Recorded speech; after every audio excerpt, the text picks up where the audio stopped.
Good evening, Dr. Peterson. Good evening, everybody. I also want to thank you first for your lectures that I've been following on YouTube mainly, and to say that they have been, well, life-changing wouldn't be an overstatement. Great, man. And I'm one of the crazy people increasing your views on YouTube because I flew in from Belgium last night to be here.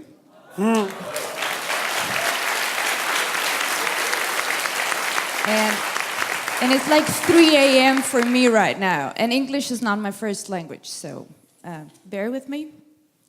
I would have many burning questions to ask you, but I thought it was fair and necessary to pick one, and it would be this one. There are concepts that recur in your lectures, but this one you only mentioned once in your early videos on Bill C-16.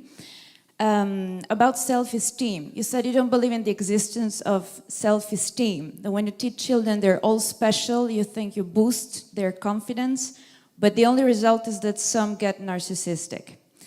The reason why I'm interested in that is about standing up for yourself. And it is, and when I try to, do it, I see that rational arguments, faith in rationality, doesn't get the best results in negotiations. That's why you learn how to be socialized by playing rough and tumble. It's not an intellectual conversation that gets you socialized. So I'm also reading that book you suggested about by Stephen Hicks, Explaining Postmodernism, because I wasn't really familiar, and I've been listening to a lot from you. I'm going to talk to him later this week, so that might be fun. And I'm trying to read with fresh eyes because I've been indoctrinated by you, of course, so I'm very critical. And there's one more point that I have to agree with the postmodernists, and that is the world seems to me, as I observe it, a place where powers are at play. It's not rationality that leads that. So when I'm in a weak position and I want to fight back, not to get resentful, I find that it's not a rational argument that will get me there. There's something else that I don't do and that I should be doing, and I don't know what it is. Okay. So you see the relation with self-esteem. Seems to me that people who think of themselves start in a better position in this game. Okay, great. Yeah. All right, so there's a lot in that question. So the first thing is there's a problem with the measurement of self-esteem.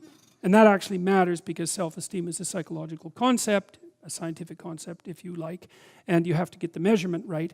And you can predict self-esteem almost perfectly by measuring someone's extroversion and subtracting from that their negative emotionality or neuroticism. So it's actually just a combination of big 5 traits. And so people who are extroverted, who feel a lot of positive emotion, and who don't feel a lot of negative emotion, score high on scales of self-esteem. Okay, so conceptually, it's a non-starter because you're not going to move people's levels of neuroticism, let's say, by trying to get them to feel good about themselves. Okay, now, having said that, that doesn't mean that you shouldn't encourage people, right? Now, there's this psychologist named Jerome Kagan, who's quite a great psychologist, developmental psychologist. I think he's an emeritus at Harvard at the moment. He studied temperamentally inhibited children. So they're basically kids who are high in neuroticism, probably low in extroversion. And he found that if those children, and you can identify them as early as 6 months, right? It's very, very inculcated in their temperament. He found that if you encouraged them in the world, you could shift them into a more stable personality configuration.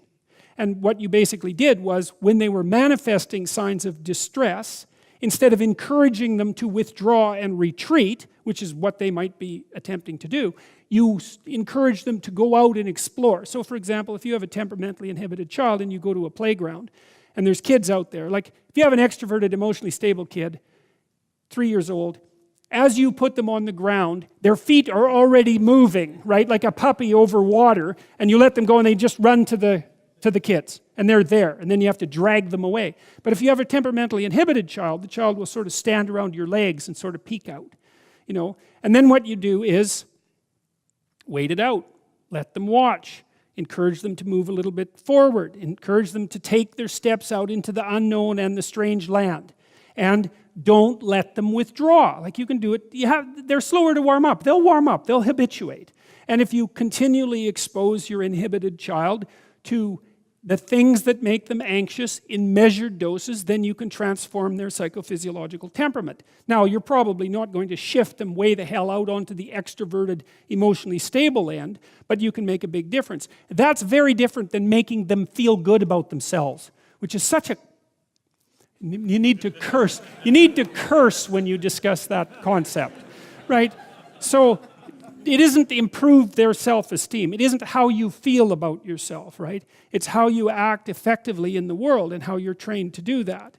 So, okay, now, then you were talking about negotiation, right? And you said, well, you said something like, don't people who feel good about themselves, aren't they able to negotiate better? And I know that's a poor paraphrase, excuse me, but negotiation is actually a practical issue to some degree. Like, the first thing is that you have to figure out what you want. Because you were saying, well, it's not merely rational. It's like, yeah, that's for sure. You have to bargain from a position of authority, let's say, not power. Authority is a better word. But you don't have authority unless you know what you're talking about, and unless you can bring some, let's say, force. That's not the right word. You can't negotiate with anyone unless you can say no.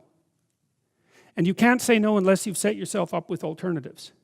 So when you go to your boss and you negotiate for a raise, you need to have the sort of CV that enables you to go find another job. And you have to have your CV prepared. And you have to have looked for another job. And you have to be able to get one.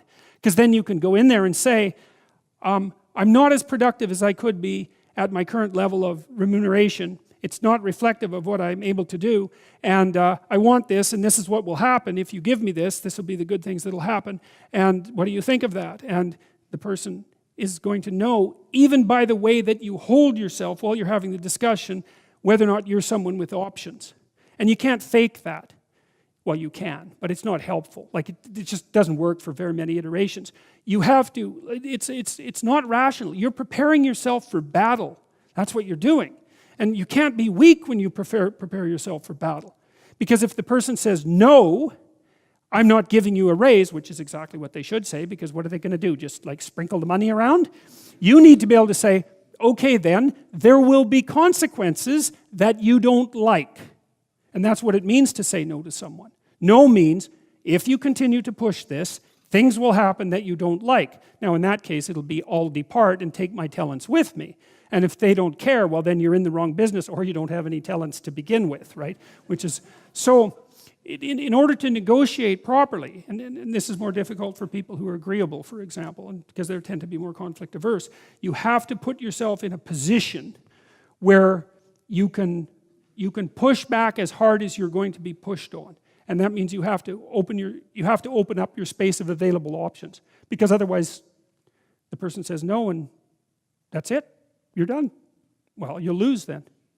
It's as straightforward as that. Now, with regards to the self-esteem part, is practice on small things. Because you build the skills, forget about the self-esteem. It isn't about being confident or feeling confident or any of that. It's about knowing bloody well how to negotiate. Start with small things, you know. So you'll notice that there are things in your relationships in particular that aren't the way you want them to be, and that you could see how could be improved. It's like, figure out how they can be improved, negotiate with your partner, make the incremental improvement. Keep doing that. You'll get better and better at it. And then you'll be able to go out and have a harder negotiation in the world. So it's a set of skills. There's an attitude behind it, you know, and it's easier for some people than others. But fundamentally, it's a set of skills.